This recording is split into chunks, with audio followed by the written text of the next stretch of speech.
Peru's President Pedro Castillo appointed a new cabinet, the fourth since he came to power 6 months ago, including replacing a prime minister who lasted just 3 days in office. Bolivia's Defense Deputy Minister Juan Calvi-Montes reported that more than 20,000 were affected by recent rains nationwide, warning that flooding could continue in the upcoming days.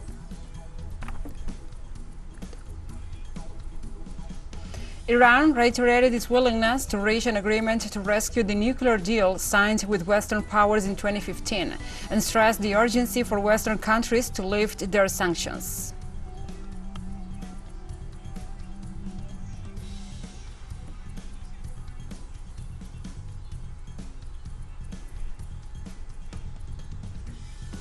From the headquarters of Telesur English in Havana, Cuba, this is From the South. I'm your host, Gladys Quesada, and these are the news. Peru's President Pedro Castillo appointed a new cabinet, the fourth since he came to power 6 months ago, including replacing a prime minister who lasted just 3 days in office. Castillo's 6 months in office have been characterized by setbacks and internal struggles within the government, as well as attacks from the radical right, which launched a failed attempt to impeach him. A week ago, the head of the state appointed this third cabinet after the surprise resignation of Prime Minister Mirto Vázquez due to disagreements over promotions in the police force. In his place, the president appointed lawyer and parliamentarian Héctor Valer Pinto, who was left in the hot seat after the media reported that his wife and daughter had denounced him in 2016 for alleged domestic violence. Since 2017, Peru has experienced instability after political leaders began pushing vacancy motions in Congress to abruptly get rid of presidents.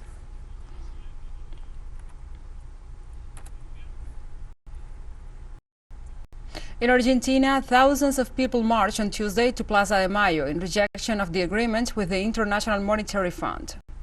Activists, left-wing political parties and social organizations rallied in front of the government headquarters in Buenos Aires to demand the breaking off of negotiations with the international organization. Under the slogan, "Not to the agreement with the IMF, swindles are not to be paid," they demanded a reversal of the pact recently reached by the government of Alberto Fernandez.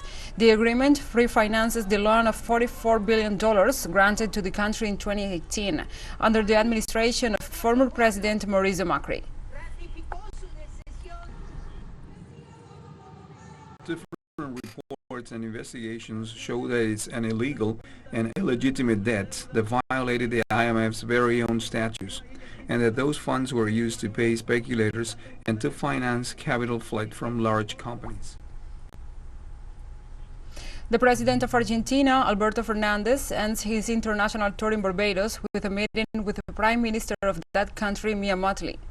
On Tuesday, after visiting the Russian Federation and the People's Republic of China and holding meetings with his peers, Vladimir Putin and Xi Jinping, the Argentinian president made a last stop in his tour to meet with recently elected Mia Mottley and representatives of the countries of the Organization of Eastern Caribbean States. During the talks, topics like climate change and the sovereignty claim over the Malvinas Islands were discussed. Fernandez's meetings with those leaders are aimed at deepening relations with the Caribbean countries that are members of CELAC. The president of Argentina returned to his country on Tuesday night to resume the domestic agenda with the agreement with the IMF as the national government's top priority.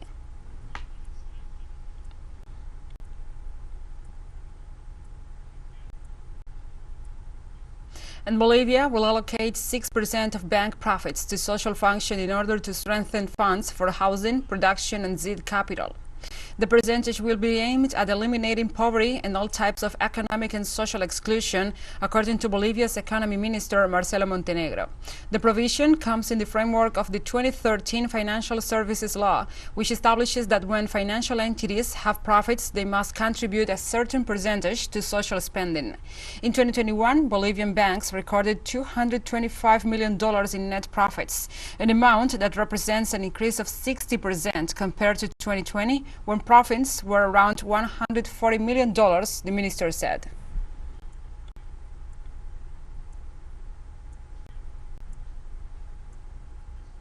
The Executive Secretary of the Bolivarian Alliance for the Peoples of Our America People's Trade Agreement, ALBA TCP, Sasha Laurenti, and the Chinese ambassador to Venezuela, Li Baoran, held a meeting on Tuesday. Both officials advocated the need to defend multilateralism and international relations. Llorenti took to Twitter to make known several details of the meeting, as he stressed the importance of also defending the principles and purposes of the Charter of the United Nations as an international treaty that serves an instrument of international law that is binding for the member states of the United Nations organizations.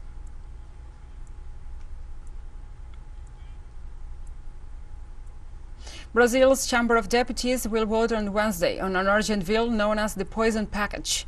The initiative will allow the entry of toxic agrochemicals into the country on a massive scale.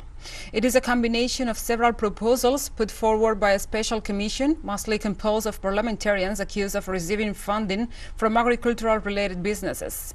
The bill will allow products with a higher carcinogenic potential or that cause health problems to be put into circulation more quickly and without thorough evaluation by health authorities. During the government of Jair Bolsonaro, the release of pesticides for commercial use in Brazil set a record for the presence of pesticides since 2016. The year in which it was banned by the then President Dilma Rousseff.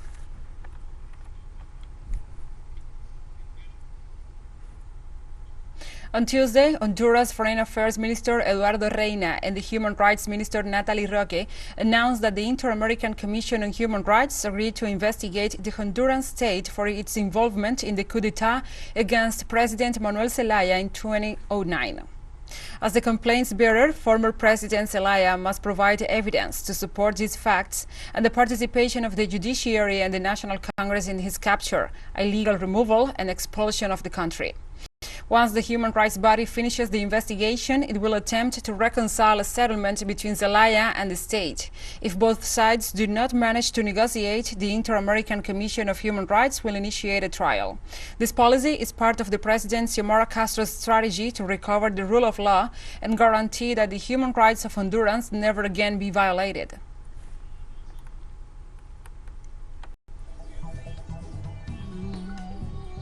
We'll take a short break now. Join us again after this.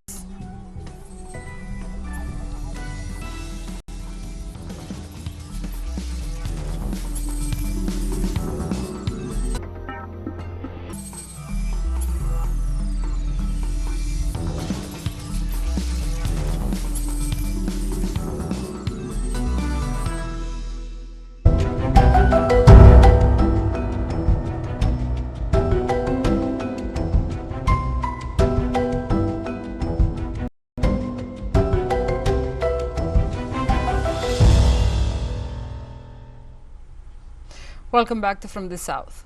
Bolivia's Defense Deputy Minister Juan Calvimontes reported that more than 20,000 were affected by recent rains nationwide, warning that flooding could continue in the upcoming days. Damages were recorded in 48 municipalities where over 7,000 hectares and crops of around 900 houses were affected. The northern region of La Paz was one of the most badly hit areas due to rivers overflowing, landslides and blockages in urban areas. Calvimontes stated that hundreds of families were relocated in shelters in attendance for reconstruction works in their homes. The Defense Deputy Minister also announced the allocation of a $9 million budget, which will be distributed among the Defense Ministry, the Rural Development Ministry and the Environment Ministry to conduct the recovery operations.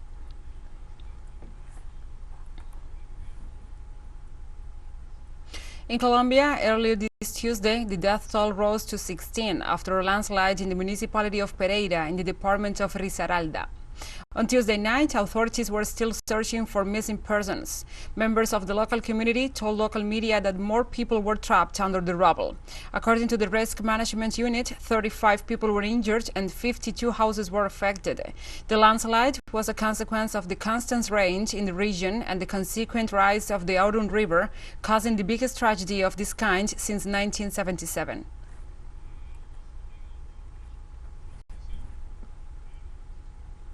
The disaster was felt there, and I jumped to look for my father and my stepmother and my siblings. I only managed to take out my brother and sister and a nephew. My stepmother and a little niece who were under a fridge, I found them, but they were already dead. It was a very loud bang at 6:30 in the morning, and it swept away all the houses in front of it, about 6 houses, including the people inside. And the massive fire ripped through the building under construction in Oklahoma City in the Midwest on Tuesday night. The city's fire service reported that more than 80 firefighters were on the scene to fight the blaze from the ground and with the support of telescopic ladders. The fire lasted more than 4 hours and affected a 5-story hotel and apartment complex under construction. The authorities reported no injured people. The causes of the incident are not known at this time.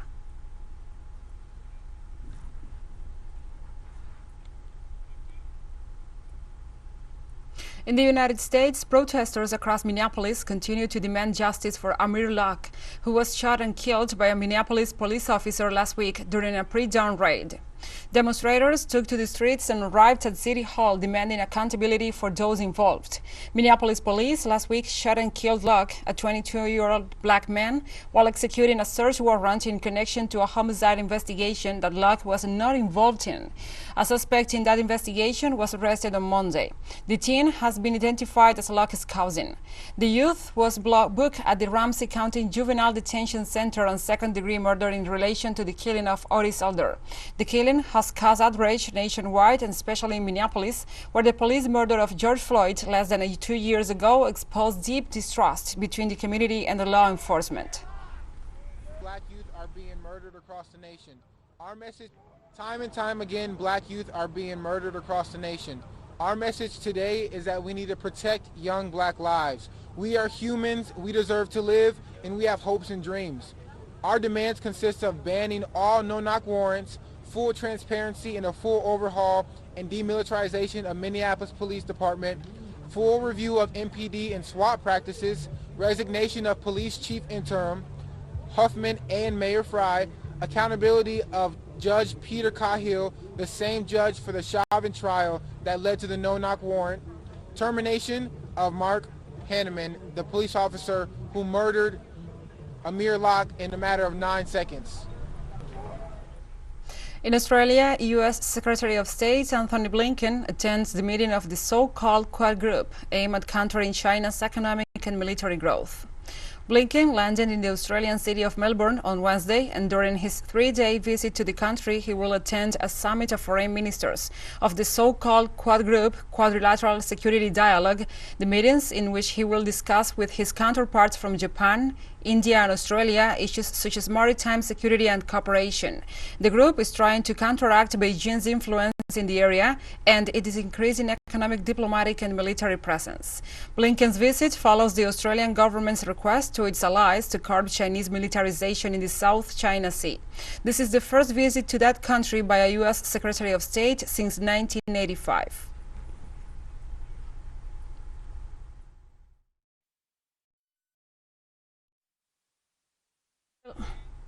As the Quad ministerial meetings take place, Chinese Foreign Ministry spokesperson Zhao Lijian said Wednesday the United States, by forcing other countries to accept U.S. democratic standards, drawing lines based on democratic values and cobbling together small groups, has completely betrayed democracy.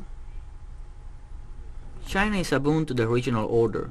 China pursues peace, development and cooperation, and promotes the building of an equal, open and inclusive security system in the Asia-Pacific region that is not targeted at any third country. China opposes the establishment of close and exclusive cliques or groups within groups, or the creation of confrontation between camps. China joins the majority of other countries in recognizing and supporting the international system with the United Nations at its core and the international order based on international law rather than the so-called rules-based order unilaterally defined by one or several countries. In Poland, the Defense Ministry confirmed it will send ammunition, anti-aircraft missiles and drones to Ukraine amid the narrative of an imminent invasion by Russia. Polish Defense Minister Mariusz Błaszczak confirmed on Wednesday that Poland will send ammunition, short-range anti-aircraft missiles and drones to Ukraine to contribute to the country's defensive arsenal against the threat from Russia. Błaszczak also said that during his visit to London on Monday, it had been agreed that 350 British troops will be sent to the southeast Poland to join the 1,700 U.S. troops whose deployment is being completed in the next few days.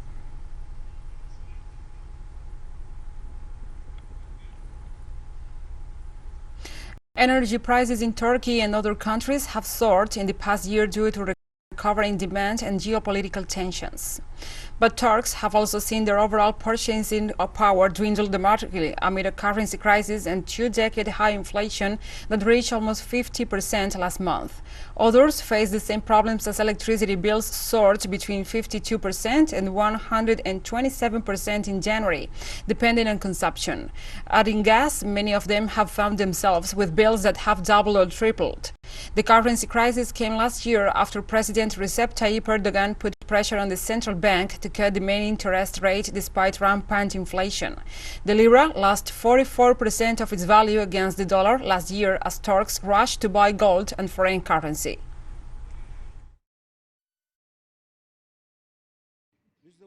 We're looking for solutions. We came here to make our voices heard.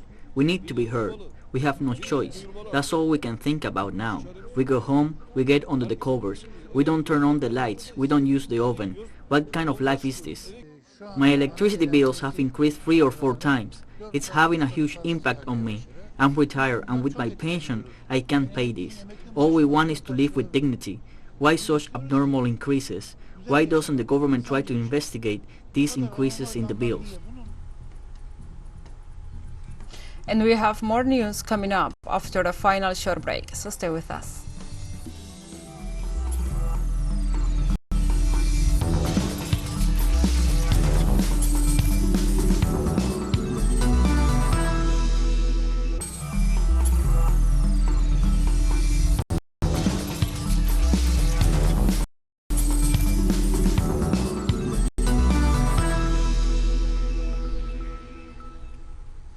Welcome back to From the South.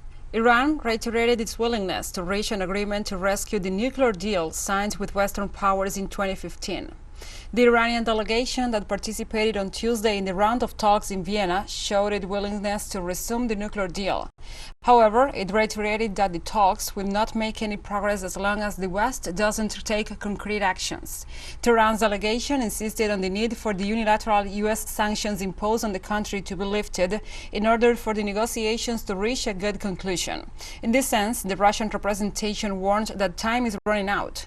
In 2018, the United States, under the administration of former President Donald Trump, unilaterally abandoned the deal with the purpose of imposing coercive measures against Iran.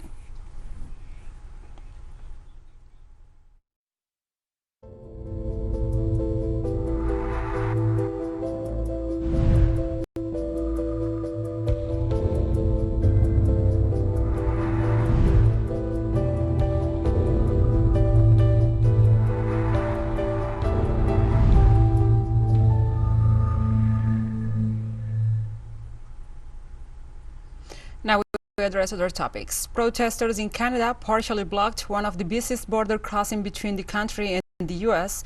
as demonstrating truckers continue to call for the changes to vaccine mandates and other COVID-19 restrictions. The blockade at the Ambassador Bridge between Detroit and Windsor, Ontario, prevented traffic from entering Canada, while some U.S.-bound traffic was still moving. The bridge carries 25% of all trade between Canada and the United States, and Canadian lawmakers expressed increasing worry on Tuesday about the economic effects of the disruptive demonstrations.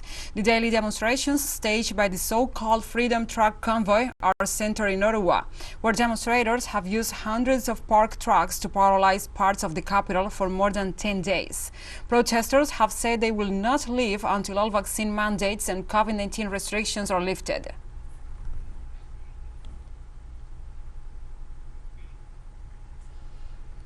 And Sweden has scrapped its last remaining COVID-19 restrictions. It means there are no more limits on how many people may gather at events or in restaurants.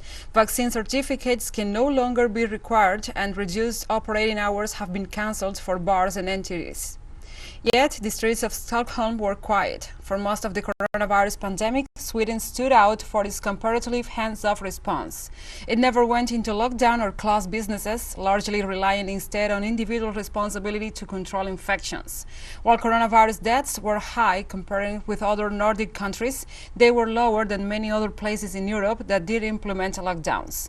Announcing the reopening last week, Prime Minister Magdalena Andersson said that the pandemic is not over but has entered to a totally new phase. And while infection rates have risen, it is not overly burdening hospitals. Of course, it feels hopeful because it's nice to have the restrictions lifted and to be able to feel like you can live your own life freely. But it's also a little bit scary because when the restrictions are lifted, anything can happen. The virus can still mutate, but since a majority of people probably have already gotten it and a lot of people are being vaccinated, it feels hopeful still. Yes, but I think you should still be careful, of course. And New Zealand anti-vaccine mandate protesters faced off with police outside Parliament on Wednesday, as demonstrators camped inside the Wellington Legislature's grounds vowed to stay as long as it takes. The protest, which began on Tuesday as a copycat of Freedom Convoy action by Canadian truckers, turned tense as about 100 police stood guard on the steps of the Parliament. Many of the vehicles that jammed central Wellington streets the previous day had left by Wednesday, but a hard core of several hundred protesters refused to leave. 3 were arrested after trying to breach the police line, but officials said the event remained largely peaceful. New Zealand requires mandatory COVID vaccinations for people working in sectors such as health, law enforcement, education and defense, with those who refuse the job losing their jobs. For our kids and our family, our grandkids. We see what's going wrong with this country. I think that inspired a lot of New Zealanders just to get up and take action, because if people sit back and don't say anything, no one's going to hear our voice. And we have come to the end of this news brief. But remember, you can find this and many other stories on our website at telesurienglish.net. And also, if you feel so inclined, please join us on social media for all the latest news. We are on Facebook, Twitter, Instagram, and also Telegram. For Telesur English, I'm Gladys Quesada. Thank you for watching.